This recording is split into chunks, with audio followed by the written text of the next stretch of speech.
Σε λίγη ώρα θα έχω τη χαρά να αντιμετωπίσω μερικούς από τους καλύτερους νεαρούς καϊκιστές που είναι επίσης και μαθητές μου. Για να δούμε πώς θα τα πάνε.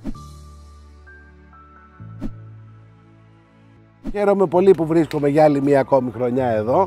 Χαίρομαι γιατί βλέπω κάθε χρόνο όλο ένα και περισσότερες συμμετοχές.